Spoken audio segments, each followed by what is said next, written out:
হয়, বাপতিসাহোন ৰঙালী বিহুৰ আজি উৰুকা আৰু কাইলৈ গৰু বিহু আৰু মই এই মুহূৰ্তত উপস্থিত জাগিৰোড মহাবিদ্যালয়ত জাগিৰোড মহাবিদ্যালয়ৰ ছাত্ৰ একতা সভা আৰু আভ্যন্তৰীণ মান নিৰূপণ কোষৰ উদ্যোগত প্ৰাক ৰঙালী বিহুৰ উদযাপন কৰা হৈছে আৰু আমি পৰিৱেশ দেখুৱাইছো এনেধৰণে বিহু নামেৰে মুখৰিত হৈ পৰিছে এই মুহূৰ্তত জাগিৰোড মহাবিদ্যালয়ৰ বাকৰি এনেধৰণে দেখুৱাইছো অধ্যাপক অধ্যাপিকাসকলৰ লগতে ছাত্ৰ ছাত্ৰীসকলেও আচলতে বিহু নাচ আৰু বিহু গান গাই এনেধৰণে মুখৰিত হৈ পৰা পৰিলক্ষিত হৈছে। আমি অধ্যক্ষগৰাকী আছে, আমি তেওঁৰ পৰা কিছু কথা জানিম। আচলতে জাগিৰোড মহাবিদ্যালয়ৰ পৰিয়ালে খুব ধুমধামেৰে আমি আচলতে প্ৰাক ৰঙালী বিহু আয়োজন কৰিছোঁ। আজি প্ৰত্যেকজনে খুব উৎসাহী হৈ আছে। আমি আচলতে প্ৰত্যেক বছৰ বিহু কৰ্মশালা পাতোঁ, কৰ্মশালাৰ শেষত আমি ৰঙালী বিহু উৎসৱ উদযাপন কৰোঁ।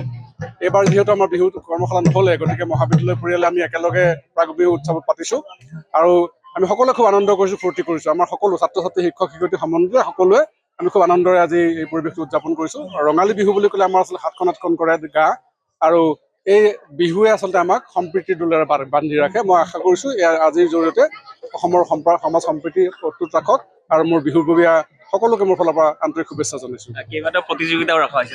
হয়, আজি আচলতে বিশেষ এই অনুষ্ঠানটোৰ লগত আমি পিঠা পনা প্ৰতিযোগিতাও পাতিছিলোঁ আৰু মানে বেলেগ খেল ধেমালি প্ৰতিযোগিতাও আছে, আমাৰ কুকুৰা যুঁজ আছে, কণী যুঁজ আছে।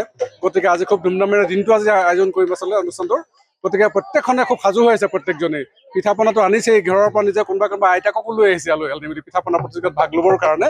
গতিকে কণী যুঁজ প্ৰতিযোগিতা আছে, কুকুৰা যুঁজ প্ৰতিযোগিতা আছে, এইবোৰত খুব আগ্ৰহে বাট চাব সকলোৱে অংশগ্ৰহণ কৰিবৰ কাৰণে। ধন্যবাদ জনাইছোঁ। নিশ্চয়, যিহেতু ৰঙালী বিহু আচলতে বিহু বুলি ক'লেই অসমীয়াৰ গা সাতখন আঠখন বুলি কৈছে ইতিমধ্যে, আৰু আমি পৰিৱেশ দেখুৱাইছোঁ এনেধৰণে মহাবিদ্যালয়ৰ অধ্যাপক অধ্যাপিকাসকলৰ লগতে ছাত্ৰ ছাত্ৰীসকলেও বিহুৰ সাজত আহি এই যি মহাবিদ্যালয়ৰ যি বাকৰি, সেই বাকৰিত বিহু তেওঁলোকে পৰিৱেশন কৰিছে আৰু বিভিন্ন খেল ধেমালিও আছে, বিভিন্ন খেল ধেমালি তেওঁলোকে আয়োজন কৰিছে।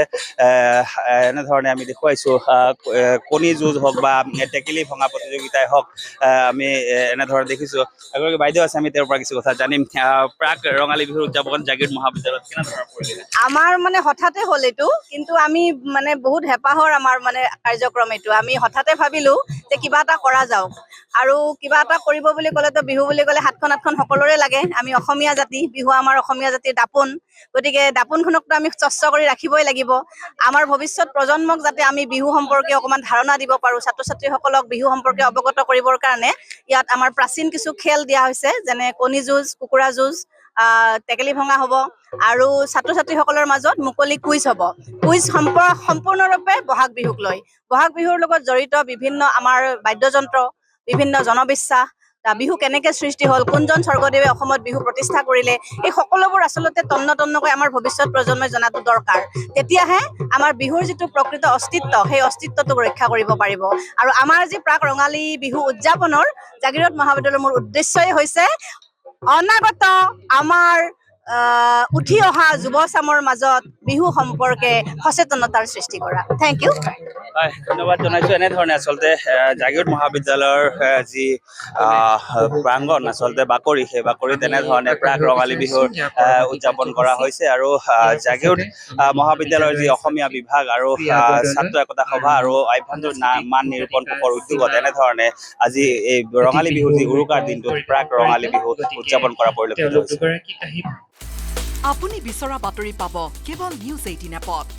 নিউজ 18 এপ ডাউনলোড কৰিবলৈ স্কেন কৰক এই QR কোড।